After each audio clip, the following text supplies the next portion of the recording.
Madinah Mohamad menolak dakwaan bahawa dia berjumpa dengan Perdana Menteri ketika itu Najib Razak supaya dilantik sebagai Ketua Audit Negara pada awal 2016.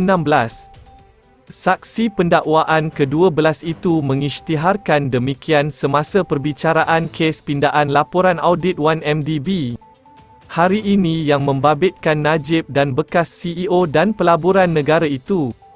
Arul Kandasamy, Madinah membuat penafian itu ketika disoal balas oleh Peguam Bela Utama bekas Perdana Menteri Muhammad Syafi Abdullah semasa prosiding di Mahkamah Tinggi Kuala Lumpur. Dia juga menafikan soalan Syafi bahawa dia bergantung pada lobi oleh arwah suaminya. Timbalan Pengerusi Tetap UMNO ketika itu Rizwan Abdul Hamid, untuk dilantik sebagai Ketua Audit Negara. Najib juga ketika itu adalah juga Presiden UMNO. Pada 22 Februari 2017 semasa pelantikannya itu, Pusat Membanteras Rasuah dan Kronisme Pusat C4 meluahkan kebimbangan mengenai kelayakan Madinah sebagai Ketua Audit Negara yang baru. Pengarah Eksekutif Badan Bukan Kerajaan NGO itu, Cynthia Gabriel berkata jawatan Ketua Audit Negara memerlukan pengetahuan dan keupayaan khusus, kemahiran dan pengalaman praktikal dalam pengauditan, perakaunan dan pengurusan kewangan.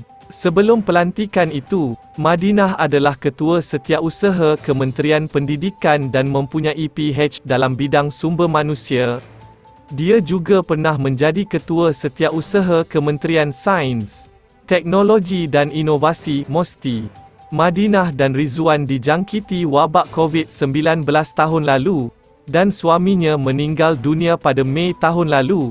Apabila Syafi membangkitkan isu kelayakannya hari ini, saksi itu berkata bahawa namanya telah dicadangkan oleh Ketua Audit Negara ketika itu, Amrin Buang pada 2016. Madinah berkata, syaur itu dibuat semasa perbualan santai antara Amrin dan Ketua Setiausaha Negara. Ketika itu, Ali Hamzah, Syafi, kamu masih ingat bagi pelantikan seperti itu, Perdana Menteri mempunyai peranan dalam menasihati Agong untuk pelantikan. Madinah, saya setuju. Syafi, adakah kamu berjumpa dengan Najib dan memohon supaya diri kamu dipertimbangkan? Madinah, saya tidak pernah jumpa Najib Razak untuk meminta sebarang jawatan. Sama ada semasa saya jadi Ketua Setiausaha atau ketika saya bersara. Syafi, kamu sedar atau tidak bahawa arwah suami kamu ada melobi supaya kamu jadi Ketua Audit Negara? Madinah, apabila perbualan ini dibawa bersama suami saya beritahunya bahawa dia tidak patut campur tangan dalam apa cara sekalipun. Terutamanya semasa saya adalah Ketua Setiausaha di dua kementerian Pendidikan dan MOSTI. Dia seorang ahli perniagaan. Dia bukannya cuba untuk menjalankan perniagaan dengan kedua-dua kementerian ini dan tidak melobi apa-apa daripada PM. Kerana jika saya dilantik, ia mesti atas merit saya sendiri dan dia faham itu, katanya.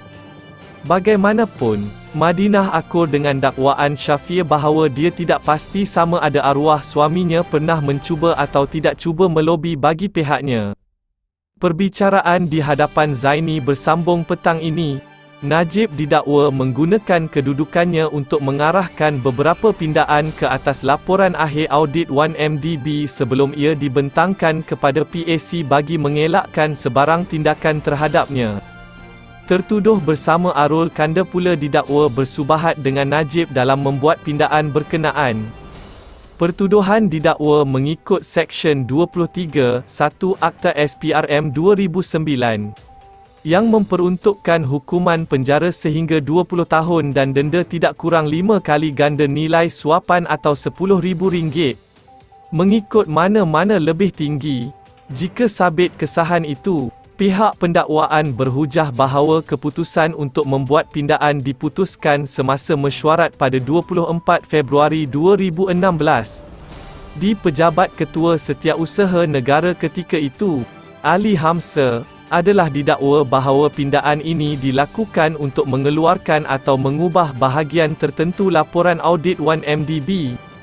termasuk menggugurkan isu kehadiran Lau Tek Jo Lau pada mesyuarat Lembaga Pengarah Dana Pelaburan Negara itu.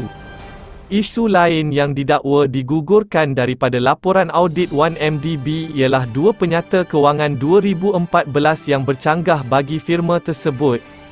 Selain Ali dan Arul Kandal, mereka yang hadir pada mesyuarat itu ialah Amrin, bekas pegawai NAD, Saadatul Nafisah Ahmad Bashir, bekas Ketua Setiausaha Sulit Najib, Syukri Saleh, dan Wakil Peguam Negara ketika itu, Zulkifli Ahmad. Terima kasih kerana menonton.